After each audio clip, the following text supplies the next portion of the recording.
Hello बच्चों, welcome to replica world. आज हम लोग पढ़ने वाले हैं रिप्रोडक्शन चैप्टर। तो रिप्रोडक्शन चैप्टर का जो असेक्सुअल रिप्रोडक्शन है उसे हम ऑलरेडी कवर कर चुके हैं, तो उसकी वीडियो ऑलरेडी चैनल पर है, आप जाकर देख सकते हैं। तो आज हम लोग कवर करने वाले हैं वेजिटेटिव प्रोपोगेशन यानी वेजिटेटिव रिप्रोडक्शन। तो चलिए शुरू करते हैं। वेजिटेटिव रिप्रोडक्शन या फिर वेजिटेटिव प्रोपोगेशन क्या होता है? तो वेजिटेटिव रिप्रोडक्शन या वेजिटेटिव प्रोपोगेशन एक ऐसी प्रोसेस है जहां पर जो प्लांट होता है उसका कोई ना कोई सोमेटिक पार्ट रिप्रोडक्शन में पार्ट लेता है। कुछ साइंटिस्ट या कुछ बुक्स ऐसी हैं जहां पर आज भी वेजिटेटिव रिप्रोडक्शन को असेक्सुअल रिप्रोडक्शन का पार्ट माना जाता है, जबकि ऐसा नहीं है।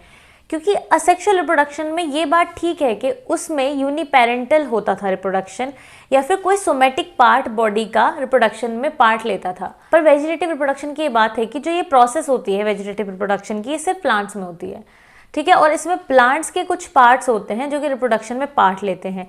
तो इसलिए वेजिटेटिव रिप्रोडक्शन असेक्सुअल रिप्रोडक्शन नहीं है, ये एक अलग टाइप का रिप्रोडक्शन है।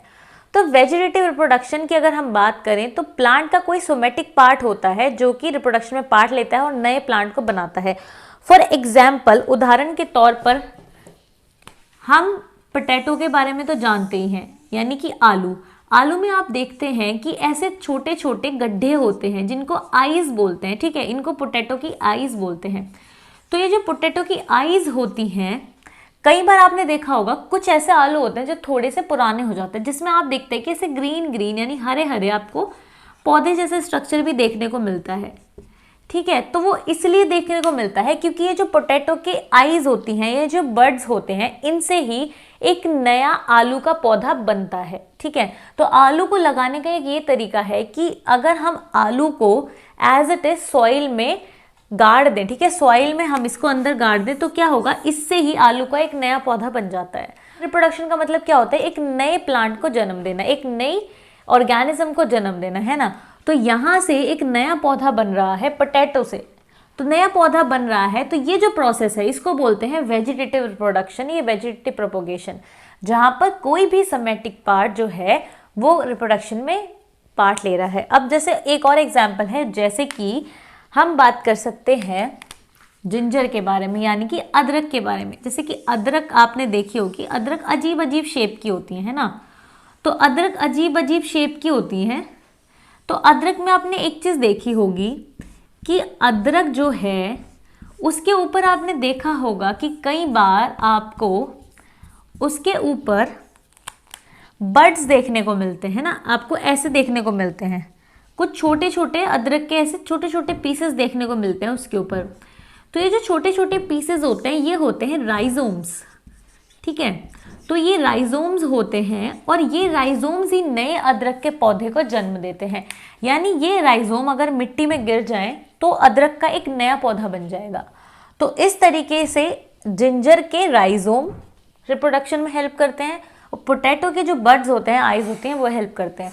इस तरीके से और भी चीज़ें हैं, जैसे कि एक लीफ होती है जिसको ब्रायोफिलम प्लांट की लीफ बोलते हैं। ब्रायोफिलम प्लांट की जो लीफ होती है, उस लीफ की एक खासियत होती है कि उसके ऊपर छोटे छोटे से बड्स होते हैं, छोटी छोटी सी लीव्स और होती हैं, ठीक है। अगर ये जो बड्स हैं जो ये लीफ पर हैं, अगर ये प्लांट में अगर ये सॉइल में गिर जाते हैं तो एक नया ब्रायोफिलम का प्लांट बन जाता है, ठीक है। तो जो ब्रायोफिलम की लीफ पर जो बर्ड्स हैं वो यहाँ पर वेजिटेटिव प्रोपोगेशन इसका कराएंगे, कि इस तरीके से बहुत सारी चीज़ें हैं, अलग अलग प्लांट्स की अलग अलग पार्ट्स हैं जो कि वेजिटेटिव प्रोपोगेशन में पार्ट लेते हैं। जैसे कि कुछ प्लांट की रूट्स, कुछ प्लांट के स्टेम, कुछ प्लांट के फ्रूट्स, ये सब वेजिटेटिव प्रोपोगेशन में पार्ट लेते हैं, ठीक है। तो अब हम पॉइंट वाइज डिस्कस करेंगे कि कौन सी रूट्स, कौन से फ्रूट्स पार्ट लेते हैं वेजिटेटिव प्रोपोगेशन में। उससे पहले हम बात करते हैं कैरेक्टरिस्टिक के बारे में कि वेजिटेटिव प्रोपोगेशन की क्या कैरेक्टरिस्टिक्स हैं, ठीक है। तो अगर हम कैरेक्टरिस्टिक्स की बात करें तो सबसे पहले तो हम ये बोल सकते हैं कि जो वेजिटेटिव प्रोपोगेशन है वो यूनिपेरेंटल है, यानी कि उसमें दो पेरेंट्स की ज़रूरत नहीं है, ठीक है। तो फर्स्ट पॉइंट जो आ जाता है वेजिटेटिव प्रोपोगेशन में वो ये आता है कि it is uniparental. So we can write it is uniparental, okay. वो यूनिपेरेंटल होता है, उसमें एक ही पेरेंट होता है। दूसरी बात हम ये बोल सकते हैं कि इसमें गैमेट फॉर्मेशन की कोई ज़रूरत नहीं होती, ठीक है, क्योंकि सोमेटिक पार्ट्स ही इसमें पार्ट ले रहे हैं, सोमेटिक पार्ट से ही नया पौधा बन रहा है, तो इसमें गैमेट फॉर्मेशन की कोई भी ज़रूरत नहीं है। तो हम इसमें बोल सकते हैं कि gamete formation do not takes place, gamete formation do not takes place.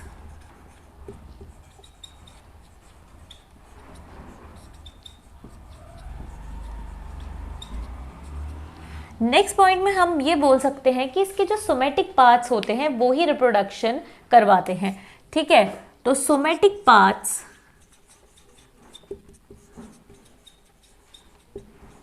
Give rise to new plant,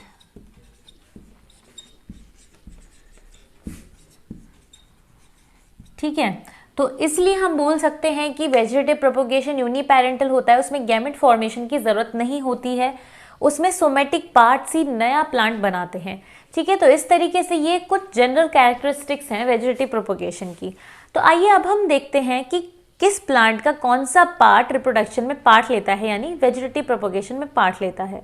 तो हम लोग बात कर रहे थे कि कौन कौन से पार्ट्स होते हैं जिनसे कि वेजिटेटिव प्रोपोगेशन होता है, ठीक है। तो यहाँ पर हम देखते हैं, सबसे पहले हम बात करते हैं रूट्स की, कि कौन कौन से प्लांट्स होते हैं जिनकी रूट्स वेजिटेटिव प्रोपोगेशन में हेल्प करती हैं। तो रूट्स भी दो टाइप की हैं, पहला है टैप रूट और दूसरी है फ्लैशी एडवेंटेशियस रूट्स। तो जो टैप रूट्स होती हैं, कौन कौन से ऐसे प्लांट्स हैं, वैसे तो बहुत सारे एग्जाम्पल हैं, पर अगर हम कुछ इंपॉर्टेंट एग्जाम्पल्स की बात करें, ऐसे प्लांट्स की बात करें जिनको हम जानते हैं, तो उसमें जो टैप रूट्स हैं जो कि वेजिटेटिव प्रोपोगेशन करवाती हैं, तो वो प्लांट्स हैं। सबसे पहला प्लांट है डेलबर्गिया, जिसको शीशम बोलते हैं, जो कि हम जानते हैं, इस जो ट्री है इसको हम अच्छे तरीके से जानते हैं। फिर आता है गुआवा का प्लांट, गुआवा भी हम अच्छी तरीके से जानते हैं। अमरूद, पोपलर, इसको भी हम अच्छी तरीके से जानते हैं, इसके पेड़ होते हैं, ठीक है। तो ये जो सब पेड़ और या फिर कह लो ट्री हैं या प्लांट्स हैं, इसमें टैप रूट जो है वो टैप रूट जो है वो वेजिटेटिव प्रोपोगेशन में हेल्प कर रही है, ठीक है, ये रोल प्ले करती है वेजिटेटिव प्रोपोगेशन में। फ्लैशी एडवेंटेशियस रूट्स की अगर बात करें तो हमने बताया कि जो नॉर्मल रूट्स होती हैं, हमें पता है ये चीज़ कि जो नॉर्मल रूट्स होती हैं, उसके अलावा जो रूट्स होती हैं जो कहीं और से किसी और पार्ट से निकलती हैं प्लांट के, उनको एडवेंटेशियस रूट्स बोलते हैं, ये हम ऑलरेडी जानते हैं, ठीक है। तो एडवेंटेशियस रूट्स जो हैं कई बार वो फ्लैशी होती हैं, ठीक है, मोटी होती हैं, फ्लैशी होती हैं, और वो वेजिटेटिव रिप्रोडक्शन में हेल्प करती हैं, या उनके थ्रू ही एक नया प्लांट बनता है।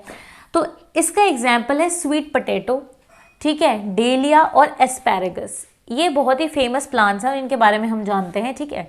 तो स्वीट पोटैटो, डेलिया और एस्पैरेगस की जो एडवेंटेशियस रूट्स होती हैं वो फ्लैशी होती हैं और वो ही वेजिटेटिव रिप्रोडक्शन करवाती हैं। अब हम बात करते हैं स्टेम के बारे में। तो स्टेम की कहानी ज़रा लंबी है। जो स्टेम है वो कई टाइप के हैं, अंडरग्राउंड स्टेम भी होते हैं, एरियल स्टेम भी होते हैं, और भी तरीके के स्टेम होते हैं। तो स्टेम्स जितने भी टाइप के हों, वो हर टाइप के स्टेम्स वेजिटेटिव प्रोपोगेशन में पार्ट लेते हैं। तो सबसे पहले हम बात करते हैं अंडरग्राउंड स्टेम्स के बारे में। अंडरग्राउंड स्टेम भी अलग अलग टाइप के हैं, ठीक है। अंडरग्राउंड स्टेम में ये कह लीजिए अलग टाइप के स्ट्रक्चर्स हैं जो कि वेजिटेटिव प्रोपोगेशन में पार्ट लेते हैं। सबसे पहला स्ट्रक्चर है स्टेम ट्यूबर। जो स्टेम ट्यूबर होते हैं कई बार वो भी रिप्रोडक्शन में पार्ट लेते हैं वेजिटेटिव रिप्रोडक्शन में। तो उसका जो एग्जाम्पल है वो है पोटैटो और आर्टिचोके, ठीक है। जैसे कि मैंने आपको पहले भी बताया था कि पोटैटो जो होता है उसके ऊपर आइज होती हैं या बड्स होते हैं, और उसके बड्स से ही एक नया पोटैटो का प्लांट बनता है। तो जब हम एक आलू को मिट्टी के अंदर दबा देते हैं, ठीक है, उसके बाद थोड़े दिनों बाद क्या होता है, वहाँ से एक आलू का नया पौधा बन जाता है। तो ये जो एग्जाम्पल है ये है स्टेम ट्यूबर का। कौन कौन से एग्जाम्पल हैं? आर्टिचोके और पोटैटो। उसके बाद जो दूसरा स्ट्रक्चर है अंडरग्राउंड स्टेम का वो है बल्ब्स। तो जो बल्ब्स होते हैं वो नॉर्मल एक स्टेम होता है अंडरग्राउंड स्टेम, ठीक है। एक अंडरग्राउंड स्टेम होता है जिसके ऊपर क्या होता है, ऐसे नोड्स प्रेजेंट होती हैं, ठीक है, नोड्स प्रेजेंट होती हैं और बड्स प्रेजेंट होते हैं, ठीक है। गार्लिक को तो आप जानते ही हैं, ठीक है ना। तो जो गार्लिक होती है उसके ऊपर क्या होता है, ऐसे नोड्स प्रेजेंट होते हैं, ठीक है, नोड्स प्रेजेंट होते हैं और यहीं पर बड्स प्रेजेंट होते हैं। तो इन बड्स से ही क्या होता है, बड से ही क्या होता है, रिप्रोडक्शन होता है। तो अब देखो क्या होता है, एक्चुअली में ये मैंने आपको बर्ड्स बाहर दिखाए हैं, पर जो बल्ब्स होते हैं उनके अंदर जो बर्ड्स होते हैं वो इंटरनल होते हैं, ठीक है, अंदर की तरफ बर्ड्स होते हैं, इनके अंदर होते हैं, इंटरनल बर्ड्स होते हैं।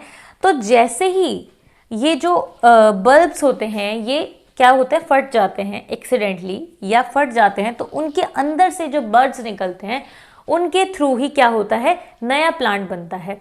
तो यानी कि अगर हम बात करें कि गार्लिक से अगर एक नया गार्लिक का पौधा बनना है तो पहले गार्लिक को फटना होगा, है ना, तो क्योंकि उसके अंदर बर्ड्स प्रेजेंट हैं।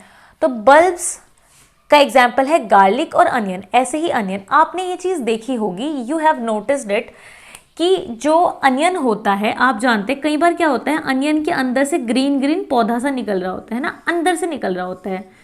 तो जब हम अनियन को खोल के देखते हैं, काट के देखते हैं, तो वो पौधा अंदर से ही आ रहा होता है ना। तो इससे हमें क्या बात पता चलती है कि इसके अंदर ही बर्ड्स प्रेजेंट हैं।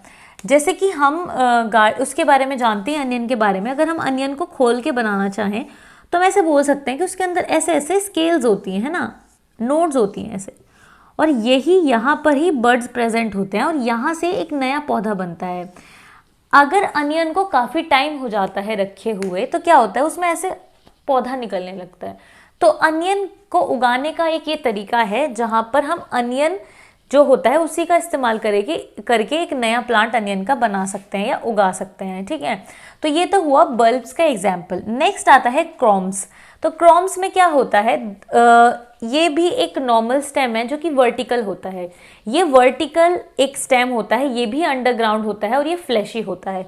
तो हम बोल सकते हैं कि कॉर्म जो है वो है एक वर्टिकल अंडरग्राउंड फ्लैशी स्टेम, और इसमें बर्ड्स प्रेजेंट होते हैं इसके ऊपर, ठीक है, इसके ऊपर बर्ड्स प्रेजेंट होते हैं और उनकी हेल्प से एक नया पौधा बनता है।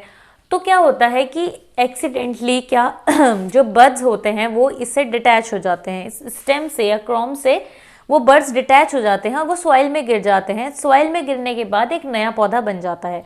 इसका एग्जाम्पल है कोलोकेसिया और क्रोकस, ठीक है, ये दोनों इसके एग्जाम्पल हैं। नेक्स्ट आता है राइजोम।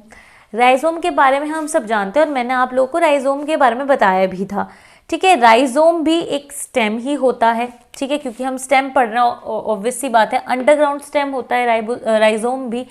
और ये जो राइजोम होता है, अगर हम इसका स्ट्रक्चर देखना चाहें तो हम जैसे कि जिंजर के बारे में हम जानते हैं, अदरक के बारे में, ठीक है। तो जैसे कि ये एक अदरक है, तो अदरक में हम जानते हैं कि छोटे छोटे जो होते हैं ऐसे करके ये प्रेजेंट होते हैं, छोटे छोटे, है ना, पीसेस। तो इनको ही हम राइजोम्स बोलते हैं। और राइजोम जैसे ही डिटैच हो जाएंगे जिंजर से और सॉइल के संपर्क में आएंगे तो क्या होगा, नया प्लांट बन जाएगा जिंजर का।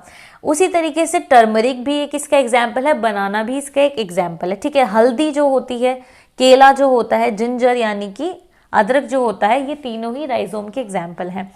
अब जो नेक्स्ट है वो है सकर्स, ठीक है। जो सकर्स होते हैं वो एक ऐसा स्टेम होता है जो कि अंडरग्राउंड स्टेम का एरियल ब्रांच होता है।